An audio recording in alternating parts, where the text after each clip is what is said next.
with all that being said, you ready for Culture Corner? It's your boy. Let's do it. Show boy. Oh my. Javier motherfucking. Is his middle name motherfucking? I believe so. I think it's Javier motherfucking I believe Milei. so. If it wasn't beforehand, after It this should be speech now. at the World Did he Economic drop the Forum, mic after it, by the way? I wish. Javier out. That would have been slick. That would have been like, oof. That would have been slick. You know, now that you mention it, I don't really know if the mic was detachable, but I wish if it was, the thud as it Like goes, he actually had to take it out to drop it. Yeah, That would have been awesome. that would be hilarious. So Javier Milei, and again, this is a Culture Corner segment, and Culture Corner is where we talk about where is the culture moving. And sometimes it's purely domestically focused, and sometimes, in the case of Javier Milei, it is, outside the United States and on the global stage. But as the old adage goes, politics is downstream of culture. So wherever the culture is moving, for good or for ill, it's important to kind of keep your thumb on the pulse of what's happening with that, because the Joy Reids of the world will try to push the culture in a divisive, destructive direction.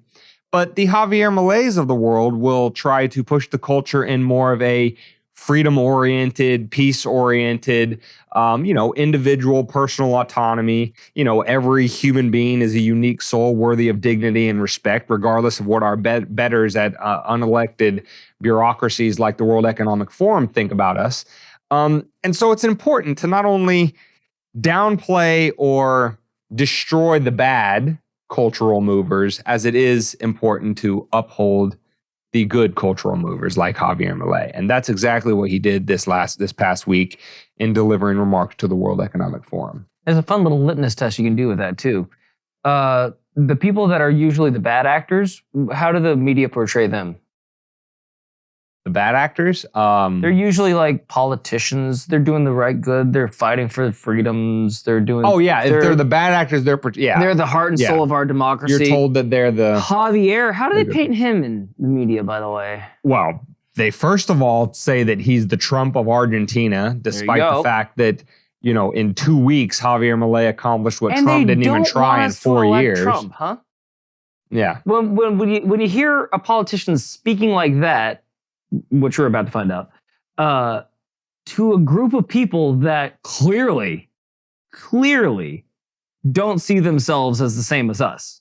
They think that they're going to dictate to us how life looks for the future. That's the whole point of the World Economic Forum, right? Yeah. So when he gets up there with this crazy kooky shit saying, I don't know, real stuff that any one of us would love to just get one of these guys in a room and just, spew this onto him. He actually has the balls to walk up there and say this to their face. Now, I don't know where you want to go with that. So basically, all I'm going to say is the litmus test is if they're calling somebody a saint or a really good person or a freedom fighter on CNN, Fox, MSNBC, go ahead and do your due diligence and make sure that they actually are what they say. And if they're saying somebody's kooky or crazy or unhinged, like they did with Vivek.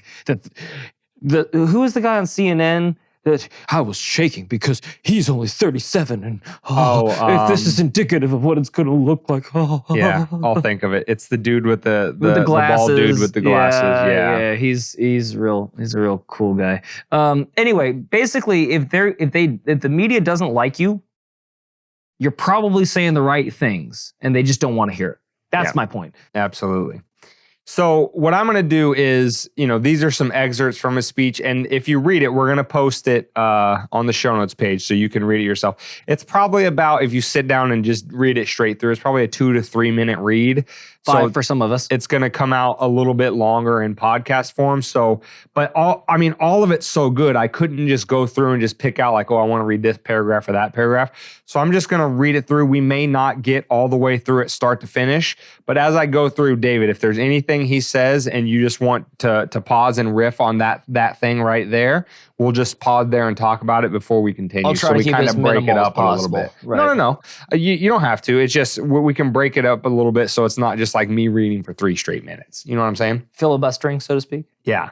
So this is Javier's speech to the World Economic Forum, and when you listen to this, I want you to just think about, and again, this is kind of also ties into a meme. One of the memes of the United States, right? The land of the free and the home of the brave. Oh, damn it. Imagine if an American political leader were to say something like this.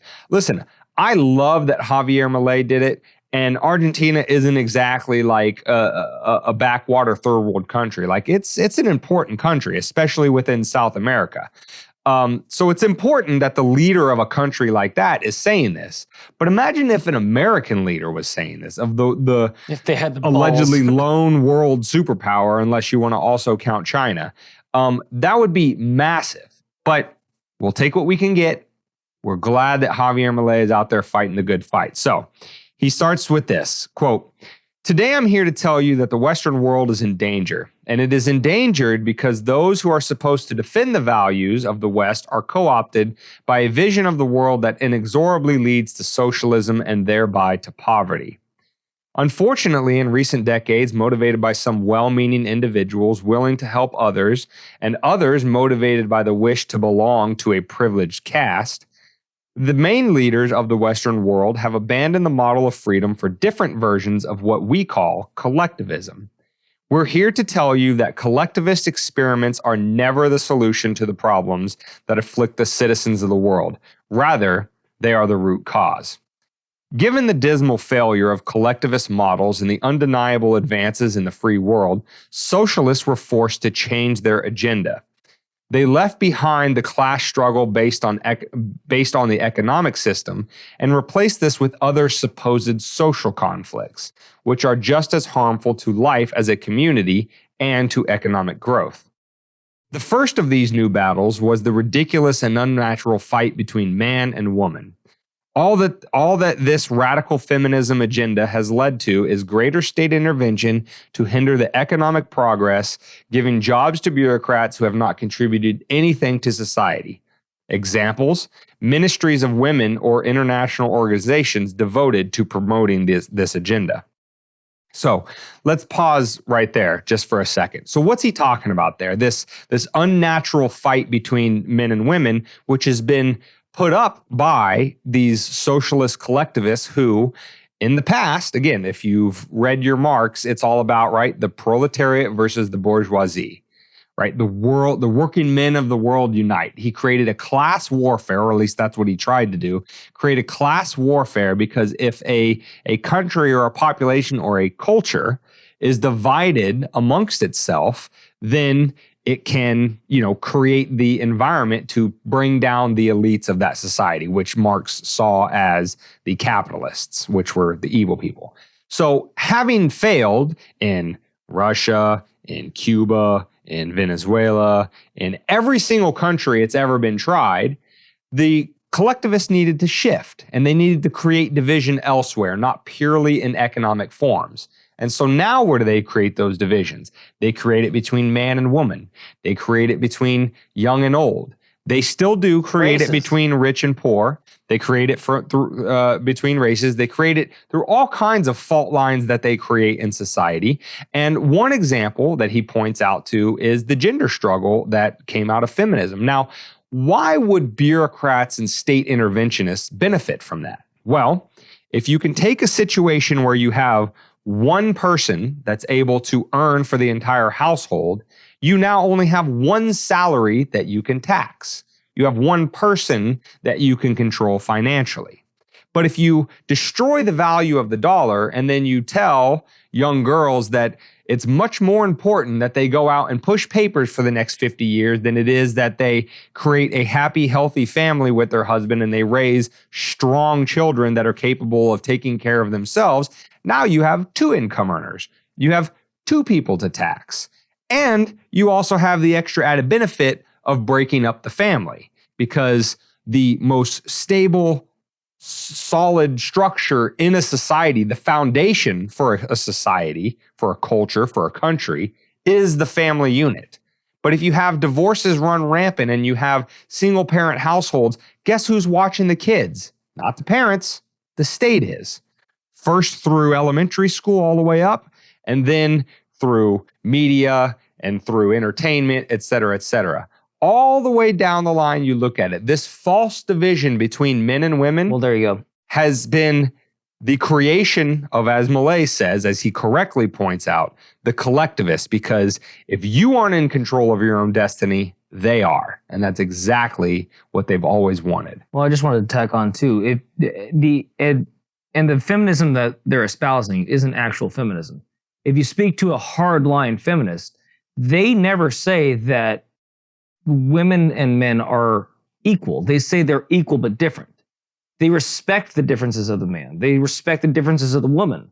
They just want the equal rights for the women. They were never pushing to like dissuade the men or say that they needed to give up more for less or anything like that. That all came from the state. So actual feminism is about a rise for both men and women to a better place. That feminism is about tearing down men and building women up, which is what you see a lot nowadays. Like, not to mention the fact that the suicide rate has been climbing and climbing and climbing in the male gender in this country for some time now. And I feel like if that was happening to one of these protected species classes, I chose my word correctly. I didn't need help with it. Species. They would take to the streets and protest and riot, and legislation would be passed. But because veterans and men are killing themselves, silence, crickets. Yeah. So they want the division. They want these uneven playing grounds so that they can exploit it and divide us even further. Exactly. Milei goes on, quote, "Another conflict introduced by socialists is that of humans against nature, claiming that we human beings damage the planet, which should be protected at all costs, going as far as advocating for population control mechanisms or the bloody abortion agenda." I mean, is that not what they tell you on a daily basis? Have less kids. They shame you for having kids. That goes also back into the male-female divide. No, go be a strong boss woman and dedicate the next 50 years of your life to a job that will replace you in a second if you get sick or die or whatever. Don't put any effort into literally performing the closest thing that human beings can to a miracle by creating a unique human life with your body and raising a beautiful, productive, family member of society, or whatever. That is to be shamed. Don't do that. That is throwing away your life. Go do this other thing. They're not even going to like you. They won't even call on the weekends. Yeah.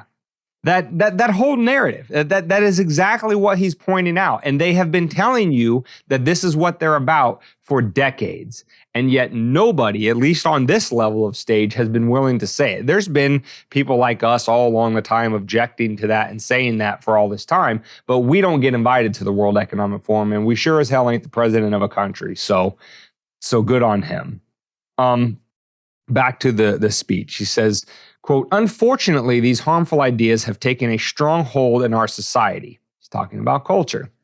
"Neo-Marxists have managed to co-opt the common sense of the Western world, and this they have achieved by appropriating the media, culture, universities. The case of Argentina is an empirical demonstration that no matter how rich you may be, or how much you may have in terms of natural resources, or how skilled your population may be or educated, or how many bars of gold you may have in the central bank, if measures are adopted that hinder the free functioning of markets, free competition, free price systems, if you hinder trade, if you attack private property, the only possible fate is poverty." And it's not like we saw instances of that in Canada with the trucker. You could have had $1 million, but if you gave $10 to the kickstart for the truckers, you ain't got fuck all. So if you think this is all pie in the sky, like, what are you guys talking about? This is all doomsday. Like, it's happening. People are introducing legislation to get rid of podcasts like this, to get rid of hate speech and to give them more control over the internet, because that was the one, I will say, that was the one fuck up that they've had over the past 50 years, is they didn't see the internet coming. And they couldn't get out ahead of it and put the controls and the regulations on it. And they kind of just figured, oh, well, it's kind of its own thing. Now it's started to perform counter narratives and started to work against it. So now they're starting to introduce legislation and stuff like that too. Again, another way to control information. Have you ever heard of the? I just heard about this on that good-looking guy's podcast. I fucking forgot. He's British. He used to be like a nightclub owner or whatever. He's on Joe Rogan. Anyway, he had somebody on that was telling good-looking guy's podcast. You know who he is. He's got he talks like this. He used to be very into himself, and now he's like more spiritual guiding things. Anyway, doesn't matter. He had a guy on that was telling him about this game called I forgot the actual name, but it's werewolves. You have 2 werewolves and however many villagers. Yeah, it's just like God, what is that? What is that called? No, it's just like Among Us. Pretty much. That's what it is. So basically, you have 2 werewolves, and you have cards in front of you, and it says either you're a werewolf or not. So, like, the beginning of the round, everybody puts their heads down. The 2 werewolves decide that they kill 1 person. So they've tapped somebody on the head, villager's gone. So now the villagers wake up, and they all have to communicate amongst them about who the werewolves, and we keep going and keep going and keep going until either they catch both the werewolves or all the villagers are dead. 95% of the time, guess who wins? The werewolves, of course. And what does it mean?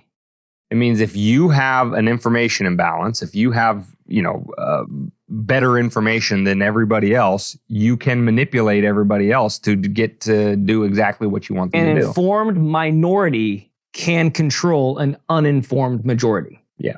Precisely what we're looking at right now. Right.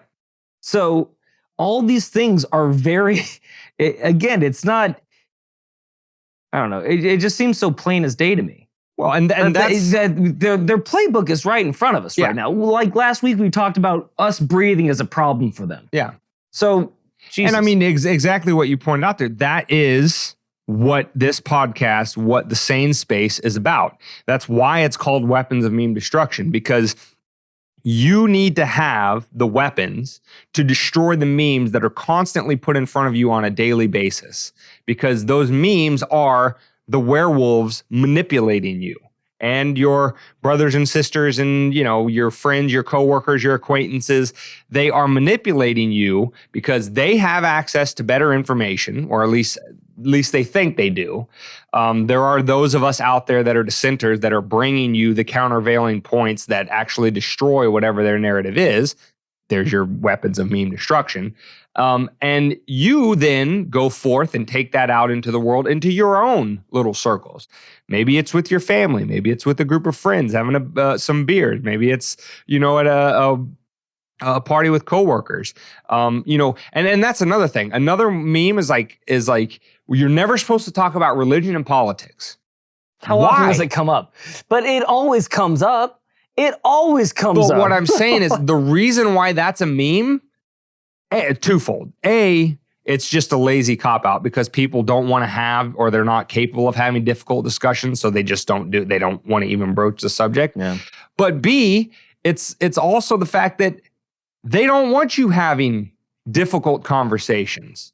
Because difficult conversations, if you are able to have them in a, reasonable way where you don't walk away from each other, jettisoning your 20-year-long friendship because you had a disagreement over this politician or that policy or whatever. If you could talk about difficult subjects in a calm, coherent way, that's how you get to the truth.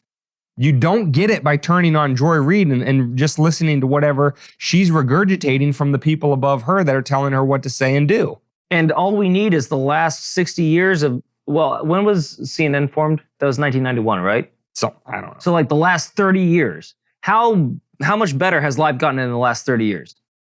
It hasn't. It's been sliding down to the point where a lot of the news broadcast media are telling my generation, and we've said it before on this podcast, and I'm sorry, it just gets under my fucking skin, that our generation, Dane, has to come to the harsh conclusion that we're going to have to suffice with a lower standard of living. The life expectancy. This is our generation will be the first generation that doesn't outlive their parents through life expectancy. Mm-hmm. Those are the first 2 gigantic indicators of a decline of a civilization. And we're starting to see it now. So we need to correct the ship now. But, that's not. And the biggest interesting to one them. is Right. birth rate, which all Western there's that too. countries are below replacement. And if you don't replace yourself, this is simple biological function. This is what every species on Earth tries to do, is replace itself or grow. If you don't replace yourself, you don't exist. So that's not me saying that, in 50 or 100 years, human beings aren't going to exist anymore. But that is me telling you that when you see these people that push these narratives that push in the direction of less children, less babies, no families, all of that kind of stuff, that is your surefire way to know that is an anti-human agenda. And when you look at if you pull on that thread, eventually the whole sweater is going to come apart, and you're going to see that the emperor has no clothes. Because if you pull at that thread enough, you're going to see it woven into every little thing they push. Everything they push is anti-human. It is humans are cancer. Humans are a blight on this earth. We need to get rid of them. They're terrible. They're whatever. And the reason why that is because there's too many of us for them to control. That's what it is. They want absolute control, and 8 billion is just too unwieldy. Who will serve them their 5-course meals? Well, they only need a few of them. They don't need 8 billion of us to do that. That's the way they think about it. So I can guarantee you they don't think that they need 8 billion of us. Yeah. So back to breathing Milei. up all of their air. How dare we? I know. Fuck. Only they're allowed to push out carbon. Just like only they're allowed to fly on their private jets to only the they're World allowed Economic to eat Forum. meat. Only they're allowed to enjoy trips to Ibiza or whatever the fuck it is. So back to Milei. He says, quote, "Today, states don't need to directly control the means of production to control every aspect of the lives of individuals.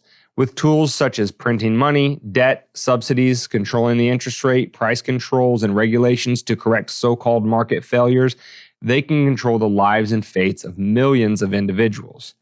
A good deal of the generally accepted political positions in most Western countries are collectivist variants, whether they proclaim to be openly communists, fascists, Nazis, socialists, social democrats, national socialists, Democrat Christians, or Christian Democrats. They are neo-Keynesians, progressive, populist, nationalists, or globalists at bottom. There are no major differences. They all say that the state should steer all aspects of the lives of individuals. They all defend a model contrary to the one that led humanity to the most spectacular progress in history. We have come here today to invite the rest of the countries in the Western world to get back on the path of prosperity, economic freedom, limited government, and unlimited respect for private property. The impoverishment produced by collectivism is no fantasy, nor is it an inescapable fate, but it's a reality that we Argentinians know very well. We have lived through this. We have been through this because, as I said earlier, ever since we decided to abandon the model of freedom that had made us rich, we have been caught up in a downward spiral, as part of which we are poorer and poorer day by day. In concluding, I would like to leave a message for all business people here and for those who are not here in person but are following around the world. Do not be intimidated, either by the political caste or by parasites who live off the state. Do not surrender to a political class that only wants to stay in power and retain its privileges. You are social benefactors. You are heroes. You're the creators of the most extraordinary period of prosperity we've ever seen. Let no one tell you that your ambition is immoral. If you make money, it's because you offer a better product at a better price, thereby contributing in general to well-being. Do not surrender to the advance of the state. The state is not the solution. The state is the problem itself. You are the true protagonists of this story, and rest assured that as from today, Argentina is your staunch, unconditional ally." Imagine if an American president were to say something like that. Then he dropped the mic and grabbed his nuts. Yeah. I mean, I couldn't have said it. Shit. Good job, Javier. He made me a believer. Yep. So, and again, just when you started to get super jaded about, well, no politician is ever going to do what they say they're going to do, unless, they say they're going to do something horrific. They always follow through on that, but never on the good things. That apparently is only the case universally in the United States, because these aren't just empty words. One of his first executive actions was to cut the bureaucracies in the Argentinian government from 18 ministries down to 9. And that's a very responsible thing to do if your modus operandi, as he said during his campaign, was, we need to get government spending under control. That's the problem. It's the politicians who just want to perpetuate their jobs forever, regardless of the fact that they're not contributing well-being to the people that they're supposed to be legislating in favor of. And it's the parasites that are getting rich off of that. If you're going to fix that problem, and you're going to stop stealing wealth from the common man in order to pay for this racket, you have to first cut the racket in half. You can't do the first thing, which is tax cuts, and then have no corresponding drop in spending. You need to eliminate the cause of the spending first, and then once that spending's under control, you pass on that savings back to the average person in the form of tax cuts. And at the same time, you also quit destroying the value of their currency. That's his plan. And he started at the correct end of the spectrum. You can burn the candle from both wicks. You can cut the spending and you can give money back to the people. But you need to burn this end of the candle first. You have to cut the spending first. And he's doing that. It's one of his first executive actions as president. So his money is where his mouth is. He's actually doing the things that he campaigned on. And good for him, because he's not just empty rhetoric. This is great stuff to hear, especially on the stage of the World Economic Forum, but he's also delivering the goods to the Argentinian people. And it's not going to be rainbows and sunshine overnight. It's going to be some tough medicine, but there's a lot of tough medicine that needs to happen all over the world, not least of which is the United States.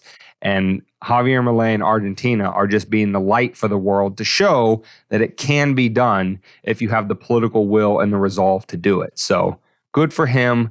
Good for the people of Argentina that put him in the position to do it. And we hope that they continue to be the example for the rest of us, even the United States. And just to tack it back on to where we started the episode, Joy Reid would do well to listen to Javier. That might give her a better understanding of Trump. Because what is Trump at the end of the day? He's not a politician. He's not the same thing that we've seen forever. And that's probably why the white evangelicals are voting for him. Because every time they vote for a politician, they don't get listened to. They get placated. They say that all the issues that they bring up are going to get taken care of, and they never do. So when you start feeling like your politicians aren't even listening to you, newsflash, dipshit, it doesn't matter if it has a D or an R. It doesn't matter if it's Donald Trump or if it's fucking Biden. If you're not a part of the thing that hasn't been listening to them, that they feel like that thing, the government, has taken their country away from them, yeah, they're going to start going in a different direction. And hopefully someday, they'll introduce a third party, as crazy as that sounds. They'll actually take it seriously because, as we say on the podcast all the time, what's the definition of insanity, Dane? Doing the same thing over and over, expecting different results. And we've been doing the Democratic and Republican thing for quite some time, and it's gotten us here. About 1860. Gotten us here. It's been a minute. And you think that all we need to do is one more. You sound like a fucking heroin addict. Just give me one more hit, baby. Come on. I know this is my last one. I know it's going to be better this time. And then it turns into you telling your grandson, well, you're just going to have to work in the mines, kid. Sorry. I sold away your future. You can't afford a house. You can't even afford an apartment anymore. You'll be able to scrape by. But I enjoyed the hell out of my life. See ya. Yeah. And Joy, it's not just white Christians. The thing that that's kind of my point, the Occam's razor thing that explains probably better than anything else for why a bunch of non-whites voted for Trump in 2016 and voted for Trump in even higher numbers in 2020 than they did in 2016 after 4 years of people like you telling them till you were blue in the face that he's a racist, he only likes white people, he does, and yet they still voted for him in higher numbers the second time around than the first time. Maybe it's because your politicians weren't listening to them either. It's not just white Christians that don't feel listened to. It is every American, almost to a man and woman. And that's not a coincidence. And the fact that you continue to be the useful idiot for the politicians and the powerful that have ignored the people for so long, that you just mindlessly regurgitate whatever narrative is going to keep them in power, tells us whose side you are on, Joy Reid. Who's cutting your checks? It's not us. It's not just us, David and I, white guys, who cares about what we have to say? We are an evangelical. It's not other minorities either. The rich and powerful, the same ones that are pulling the strings of Nikki Haley, are pulling yours. And it's obvious as day to anybody who's paying attention. And long story short, simple fact is, they don't like you. And we don't either. So either change everything you're fucking doing, which we know you're not going to, or deal with the consequences of Donald Trump getting into office. And Mr. Shutter fucking Island himself needs to start getting real comfortable with the Viveks of this world, because they're coming, and they're coming strong. Phrasing boom. Dane, where can they find this episode of Weapons of Meme Destruction Podcast 178? You can find this episode at wmdpodcast.com/178. They can get the audio only on any podcast catcher. Just search Weapons of Meme Destruction. They can get the video on YouTube, Rumble, and Odyssey. They can link up with us on X, Instagram, TikTok. They can support the show. Go to wmdpodcast.com, support our work, and see the different tiers to support us. The only one we're really asking for in earnest is that $1 a month recurring donation. If we have 1,000 of you do that, and I know there's 1,000 memes out there that love and enjoy the sane space, $1 a month, this thing is revenue neutral, and we will be bringing weapons of meme destruction for you to take into your own little culture corners all around the world in perpetuity. But you can also, I definitely encourage you to stay in contact with the show in a number of ways. Join the email list over at wmdpodcast.com. Text that automated text service 610-596-WMDP. That's 610-596-9637 for real-time updates with the show, discount codes on merch in the future. And while I mentioned merch, you can also support the show doing that. Click the link down in the comments for our merchandise store. And then you can also donate Bitcoin to us. We have a Bitcoin wallet down below. You can just do the most simple thing of all. Like, subscribe, share, tell your friends about us, tell your family about us, invite them into the sane space, allow them to possess their own weapons of meme destruction, which I'm sure will drive all the gun grabbers nuts. And you know what? If we're making the bad people mad, I think we're doing what God put us on this earth to do. So, if you believe in that, good for us, good for you, good for the sane space, good for the world. Good for you. Good for you. You did something healthy today. Anyway, guys, as always, stay safe. But more importantly, stay free.